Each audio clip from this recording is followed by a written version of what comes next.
सुबह के समय सूरज को उगते और शाम के समय सूरज को डूबते हुए आप सभी लोगों ने देखा होगा।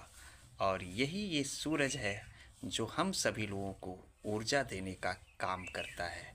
सूरज पूरी पृथ्वी को प्रत्यक्ष रूप से ऊर्जा देता है।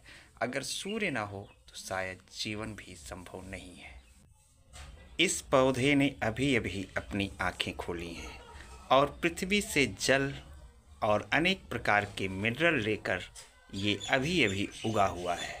लेकिन इसमें प्रकाश संश्लेषण क्रिया तब होगी जब इसे सूर्य की किरणें मिलेंगी, सूर्य का प्रकाश मिलेगा। इसके साथ ही साथ जीवों से इसे छोड़े जाने वाला ऑक्सीजन प्राप्त होगा।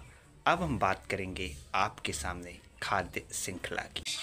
प्रत्येक जीवधारी किसी न किसी रूप में किसी दूसरे जीव को या तो खाता है या स्वयं खाया जाता है। ये श्रृंखला एक क्रम में चलती रहती है जिसे कहते हैं खाद्य श्रृंखला। आज हम आप लोगों को इसी खाद्य श्रृंखला के विषय में एक बेहद ही रोचक जानकारी देकर जाएंगे। कृपया चैनल को लाइक और सब्सक्राइब कीजिएगा और पूरा देखिएगा। खाद्य श्रृंखला को समझने के लिए इस नीचे चल रहे एनिमेशन को आपको ध्यान से देखना होगा। देखिए, एक पौधा यहाँ पर उभर कर सामने आता है और तभी इसको खाने के लिए इधर देखिए एक टिड्डा उड़ता हुआ सा आ रहा है और वो पौधे को खा जाता है। अब ये टिड्डा सोचता है कि हमको तो नुकसान पहुंचाने वाला इस संसार में कोई नहीं है, लेकिन ठीक इसके पीछे देखिए उछलता हुआ मेढक आता है और इसे भी चट कर जाता है। मतलब राम नाम सत्य, कहानी खत्म।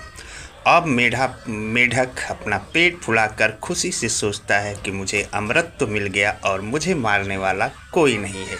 लेकिन उसके ठीक पीछे देखिए ये सर्प आता है और उस मेढक को भी खा जाता है।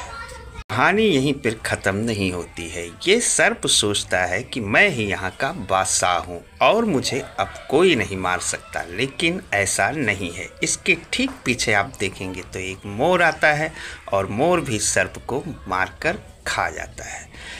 अब मोर को भी अपने ऊपर ये गुमान हो जाता है, ये घमंड हो जाता है कि मैं ही यहाँ का बादशाह हूँ, लेकिन उसे भी मारने वाला कोई न कोई होगा, शेर, चीता इत्यादि।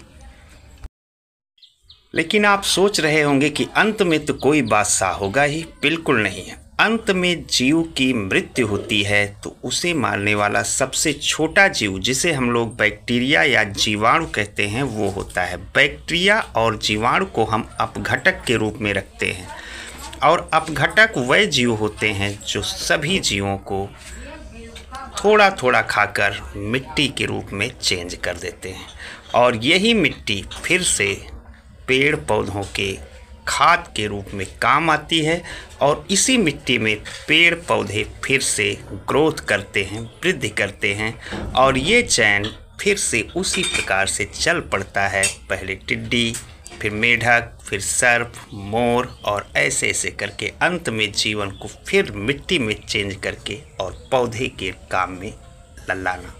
तो ये है खाद्य श्रृंखला का एक छोटा सा सर्कल।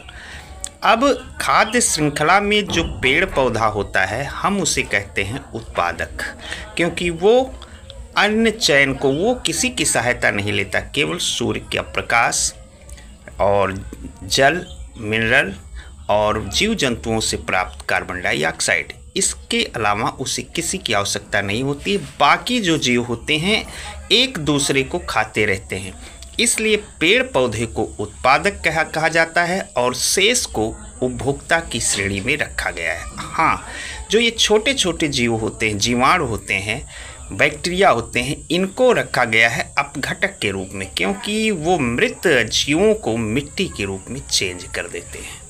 तो ये संपूर्ण सर्कल को जो ये चैन चलती है इसे कहते हैं फूड चैन या खाद्य श्रृंखला। जीवों का एक दूसरे पर आश्रित होना ही खाद्य श्रृंखला कहलाता है। तो आज के वीडियो में बस इतना ही। अगर आपको अच्छा लगा हो तो कृपया लाइक कीजिएगा। यहाँ से नियमित रूप से इसी प्रकार के वीडियो आते रहते हैं और शाम को 7:20 पर हम आपके सामने लाइव भी आते हैं। Thank you.